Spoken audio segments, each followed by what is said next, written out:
Hello, my name's Elizabeth Hackford. I'm the Law of Attraction lady.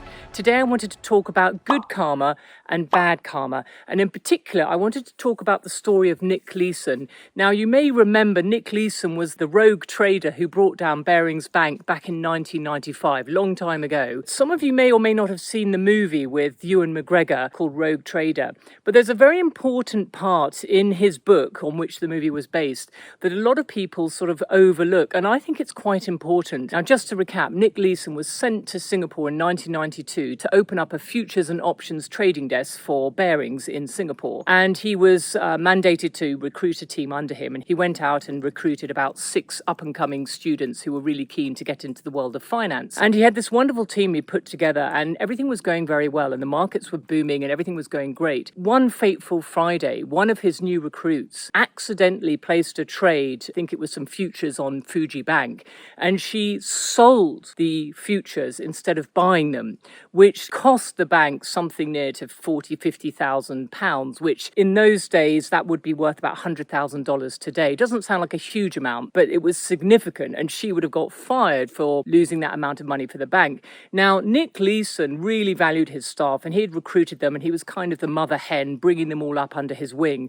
and he really didn't want her to get fired. So what he did is he opened up an error account, and he called it the Quintuple 88888, because in Southeast Asia, and particularly in Singapore and China, the number 8 is supposedly very fortuitous, partly because it's the figure of infinity on its side, and it's a very sacred number. So just to bring good luck, he called it the Quintuple 8 account, and he set it up temporarily as an error account so that he could hide her mistake. And then over the weekend, he placed a very dangerous bet trade. He basically doubled or nothing on the trade that she had made. So if the trade came good for him, he would cover her losses exactly. If the trade went bad, well, he was going to try and do it again. Anyway, that weekend, he placed this very risky trade, and actually the market turned good for him.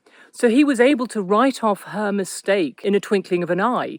And then he was able to get on, and she wasn't going to be fired because he didn't need to declare her mistake, because he could cover it up with this error account and not have to declare the trade she had made. Now, that was the good karma, because he had made this trade somewhat illegally behind the back of the Barings Bank, behind the back of the SIMEX foreign exchange in Singapore, and he had made it with good intentions. So although it was a very questionable trade and activity, it came good and enabled him to keep that girl on his staff. But what Nick Leeson should have done at that point was close the Quintuple 8 account and say, job done, I won't do that again. But instead, he turned around and he thought to himself, next time I make a bad trade or lose some money on a client's account, I can hide it again, and I can double up and cover the losses.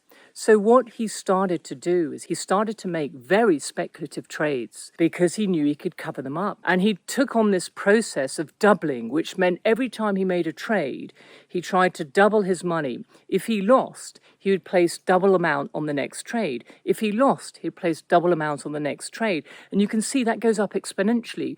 2 to the power of 1, 2 to the power of 2 is 2, 4, 8, 16, 32, and suddenly you're up there at $256,000.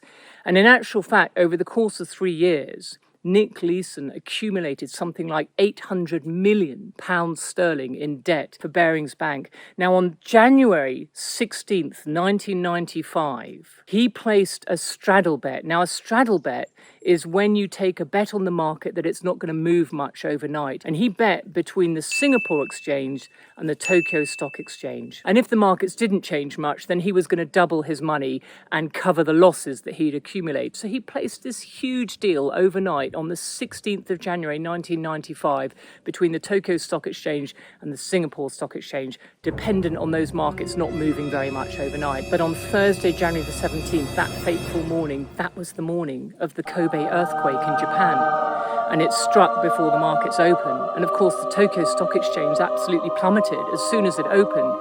And so Nick's trade went south, and he lost all of that money.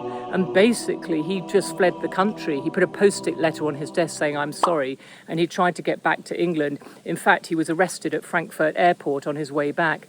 But that was basically what happened to Nick Leeson. Now, it's a story of good karma and bad karma. When he placed those spurious trades on the Quintuple 8 account to help keep his staff on board, it came good. But when his motivation was out of greed for his own personal gain and making himself a star in Barings. His intention was bad, and so everything that he tried to do after he should have closed the Quintuple account went south. So it's a classic example of good karma and bad karma. What is your intention behind your action? What is your motivation behind your action?